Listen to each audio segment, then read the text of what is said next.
आपका एक बार फिर से मैं डॉक्टर जितेंद्र सिंह स्वागत करती हूं।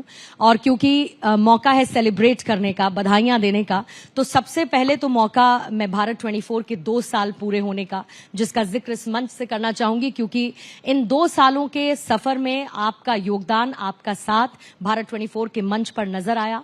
आपकी तरफ से शुभकामनाएं रही। तो सबसे पहले तो 2 शब्द, क्योंकि सीढ़ी दर सीढ़ी चढ़ते हुए 2 साल भारत 24 ने पूरे कर लिए हैं और वो कहते हैं स्काई इज द लिमिट। धन्यवाद पूर्णिमा जी। सबसे पहले तो धन्यवाद कि आपने इस शो में हमें शामिल किया।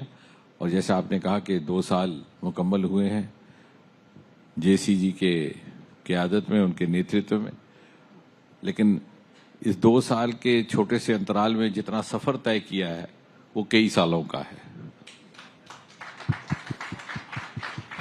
So if you measure the serial achievements that have happened over the 2 years, I think anybody would not be able to realize that it's just been in the short span of 2 years.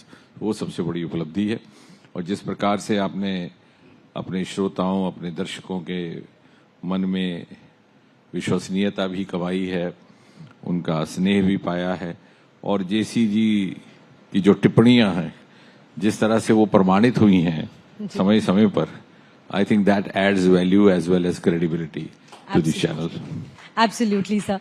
और आपको भी ढेर सारी बधाइयां, क्योंकि national space day पहला हमने celebrate किया कल, और उस खास मौके पर आप मौजूद रहे।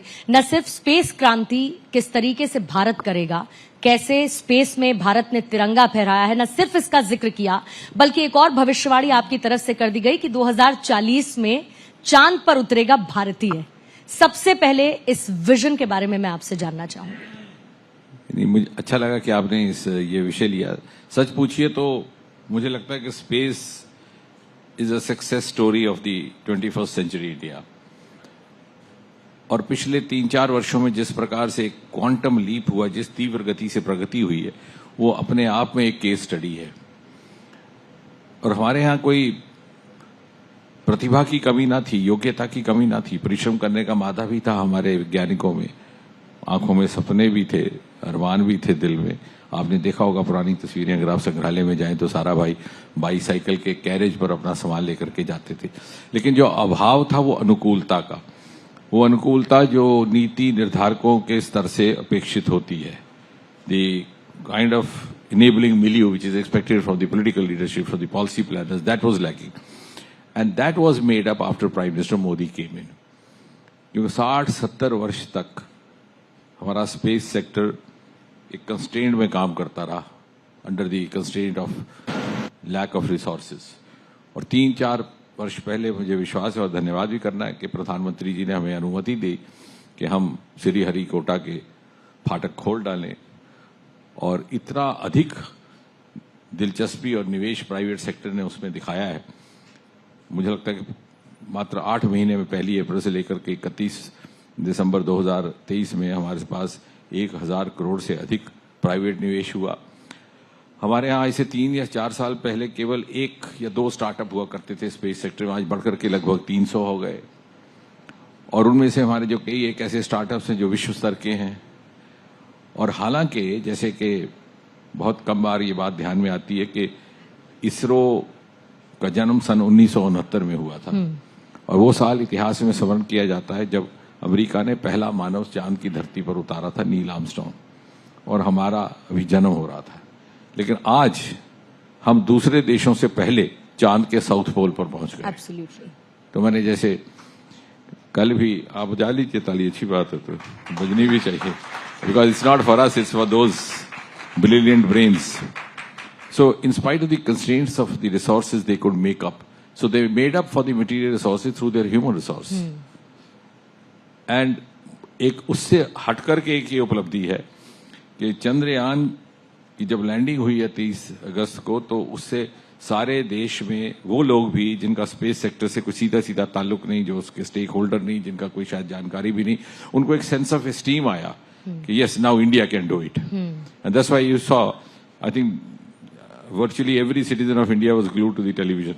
It is something which happens only when there is an India-Pakistan cricket match. उस तरह का सीन, और हर उम्र के एल्डर सिटीजन से लेकर बच्चे तक। और मैंने कल भी कहा कि वो इसलिए वो अद्भुत सीन था कि जिस चांद के दीदार की हसरत दुनिया करती थी, हिंदुस्तान ने उसे छू करके महसूस किया। क्या बात है। So that gave us a sense of pride, also a sense of confidence that now we can do it.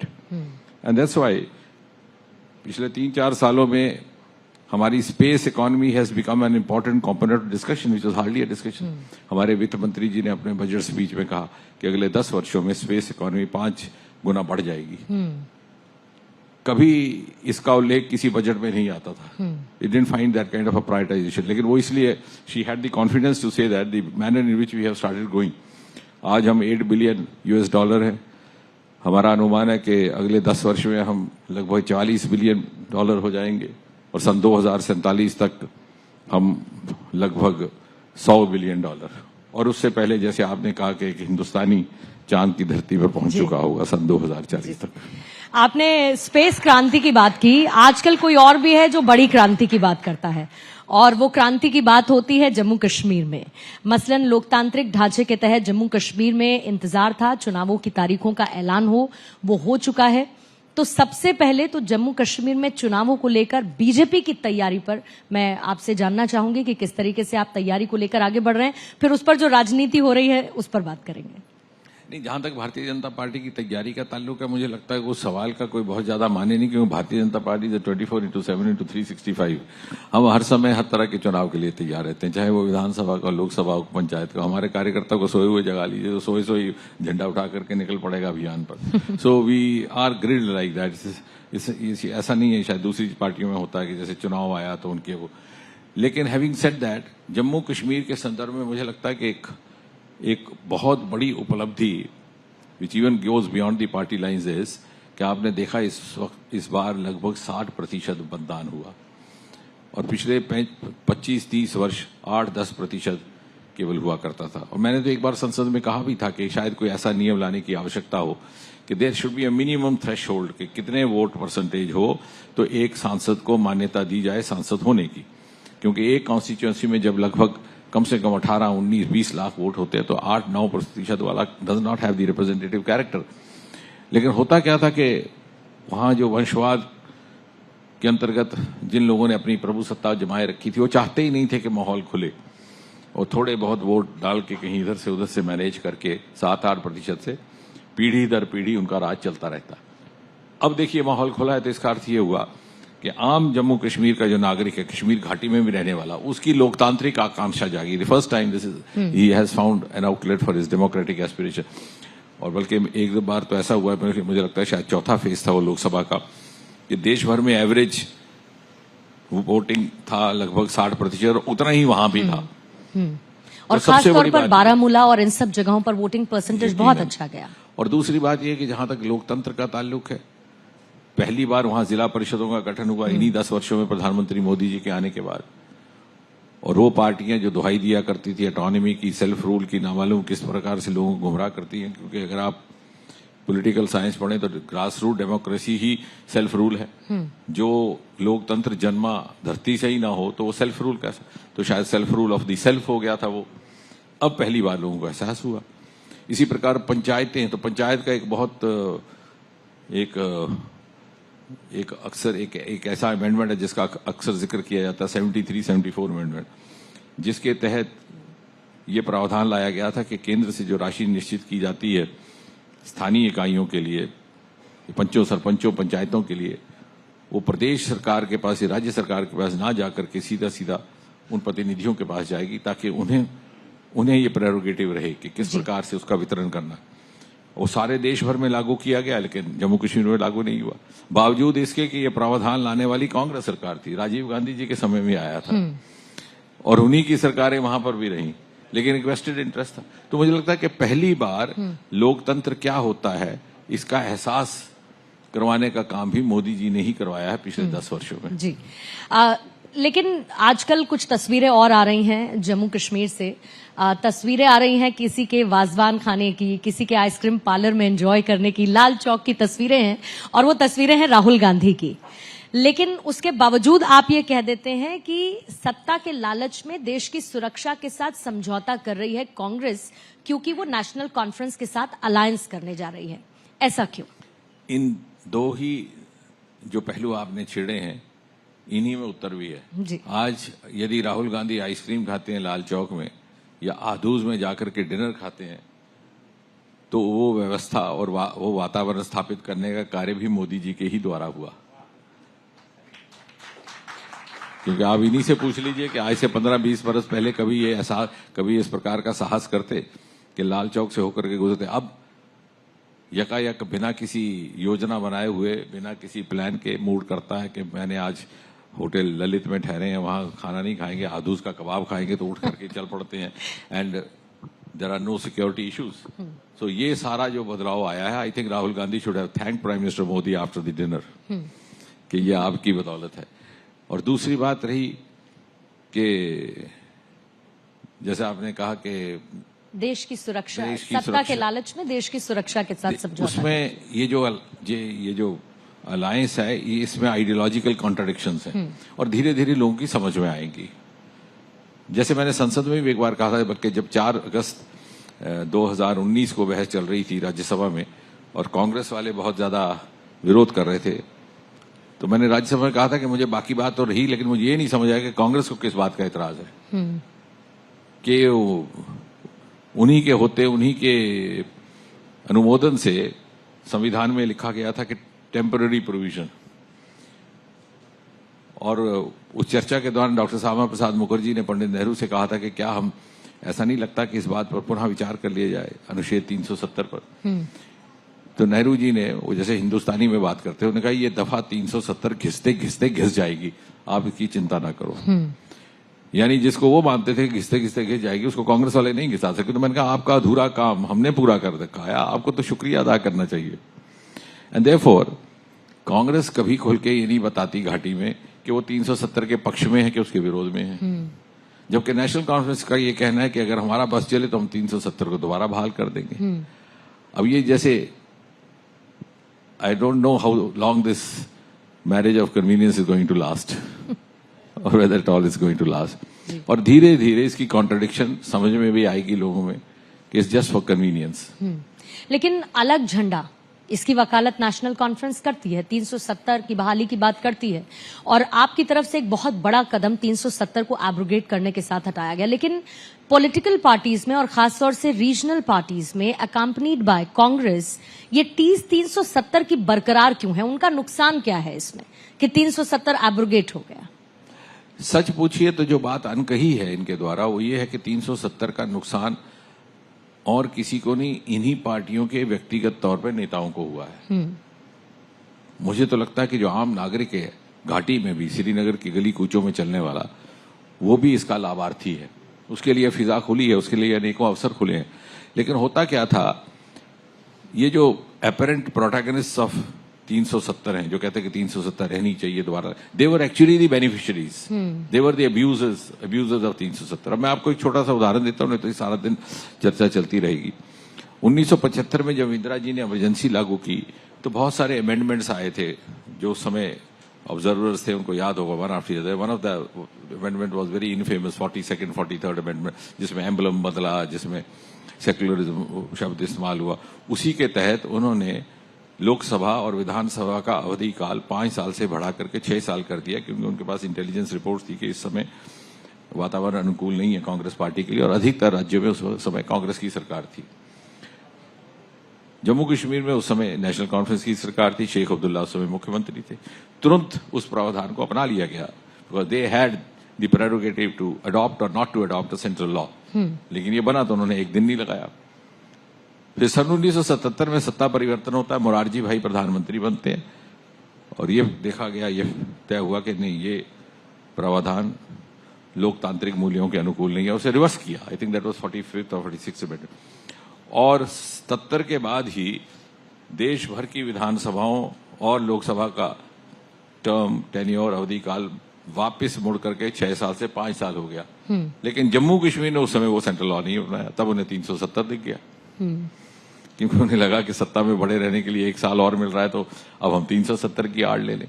और 4-5 अगस्त 2019 तक ये बात हमारे ध्यान से निकल जाती है, जम्मू कश्मीर की असेंबली विधानसभा का अवधि काल टर्म 6 साल रहा। अब इसका उत्तर कौन देगा? इससे किसको लाभ होता था, किस नागरिक को लाभ होना था?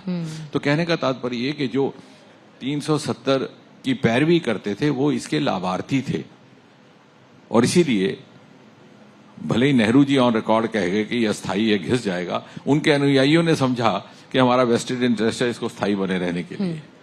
तो ये जो कॉन्ट्रडिक्शन है ये उभर करके आई है जब इस अलायंस में।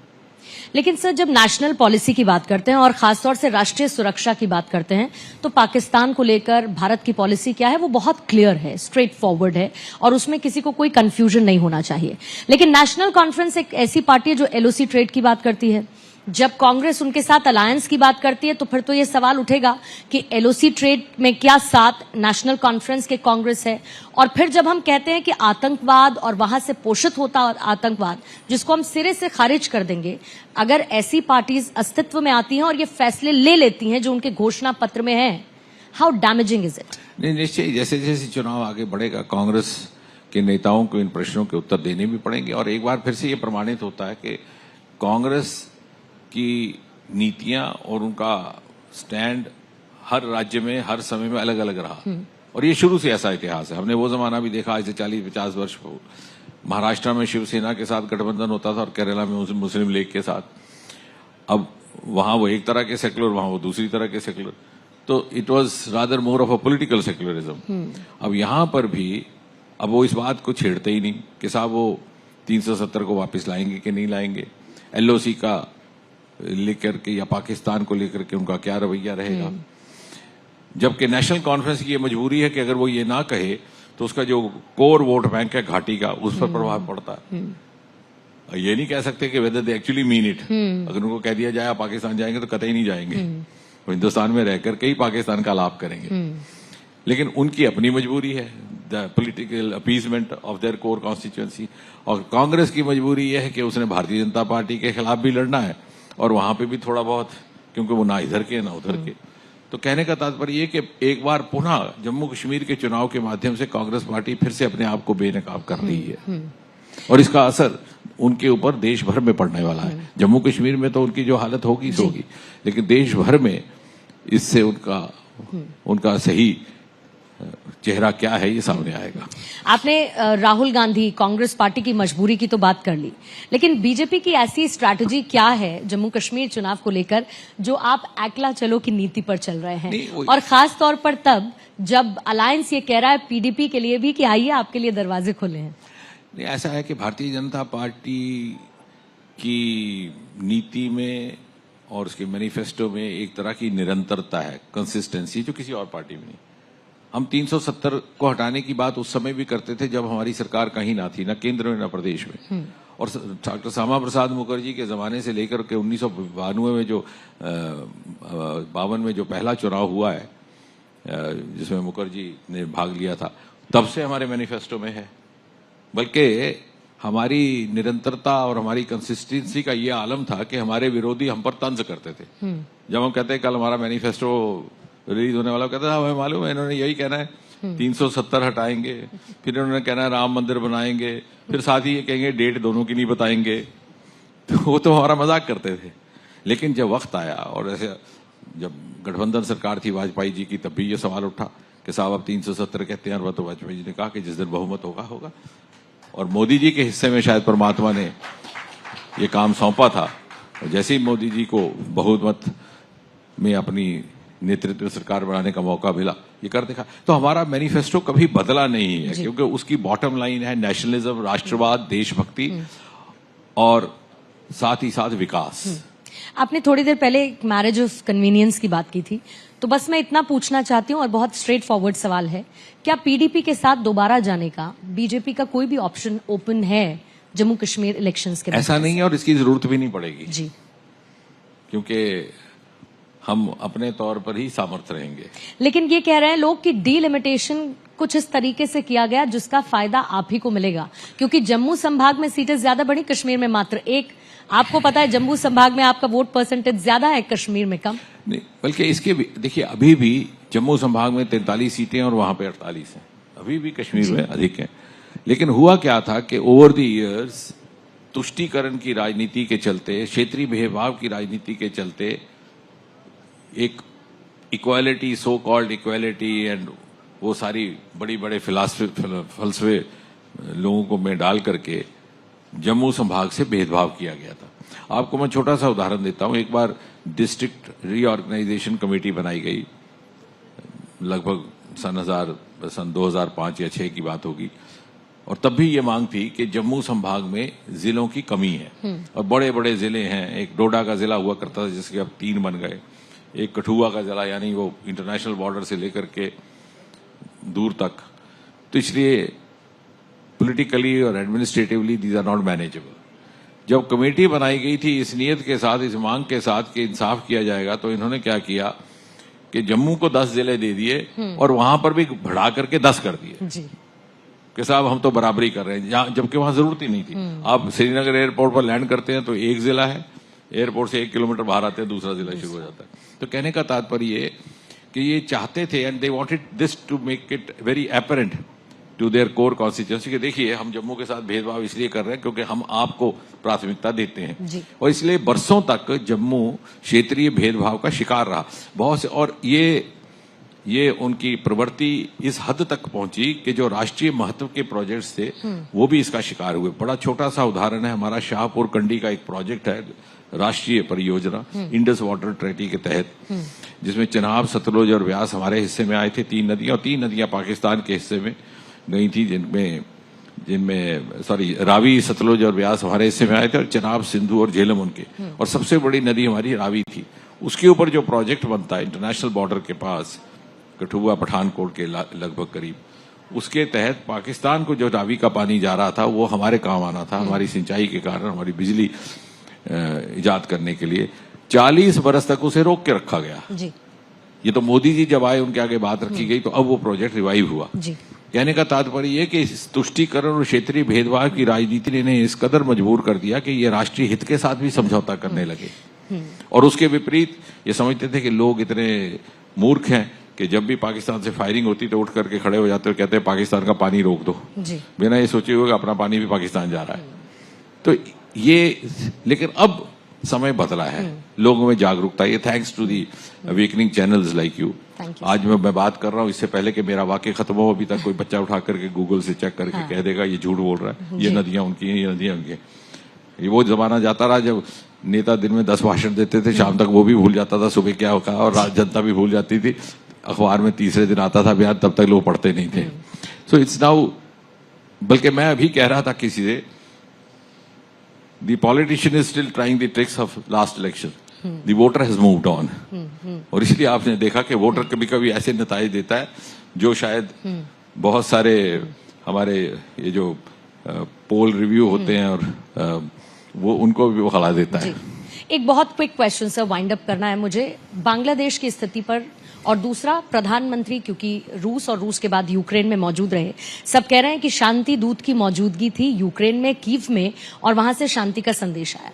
हर कोई ये जानना चाहता है कि भारत क्या किसी तरीके की मध्यस्थता की पोजीशन में है रूस और यूक्रेन युद्ध के बीच में? नहीं, सच पूछिए तो मैं इस प्रश्न का उत्तर देने के लिए अधिकृत भी नहीं हूं, क्योंकि संवेदनशील ये विषय है, और जो हमारा विदेश मंत्रालय है उनके पास जिस प्रकार की इनपुट्स रहती हैं सबके पास रहती भी नहीं। वैसे भी मैंने आज तक कभी आउट ऑफ टर्न बात नहीं की और ना किसी पर व्यक्तिगत प्रहार किया। लेकिन हैविंग सेड दैट, जो आपको लगा होगा बज़ाहिर तौर के, प्रधानमंत्री मोदी जी की एक खूबी तो रही, he had the capacity to reach out to both the heads of state, जो और ना कर सके। He was as much receptive to Putin as he was to Zelensky. और एक बस और ये उनकी अपनी जो व्यक्तिगत शख्सियत है उसका प्रभाव है, because he is now one of the tallest leaders in the world. And the last one was with for Bangladesh. Bangladesh में जो क्राइसिस है और हिंदुओं पर जो वहां पर अत्याचार हो रहे हैं, उसको लेकर हम कैसे? मुझे लगता है कि वो तो मोदी जी ने लाल किले के परिसर से अपने स्वतंत्रता दिवस के संबोधन में भी कहा, और स्वतंत्रता दिवस का जो भाषण होता है प्रधानमंत्री का, that's like a declaration of intent of the government, the prioritisation of the government. वहां से उन्होंने कहा कि हमें इस बात की चिंता है, कंसर्न है, और जो भी उचित रहेगा उस पर क्लियर रवैया। Thank you so much doctor Jitendra, आपने समय दिया। एक बार जोरदार तालियों के साथ इस बातचीत को समाप्त करते हैं। बहुत बहुत धन्यवाद sir, thank you so much. बहुत बहुत शुक्रिया मंत्री जी।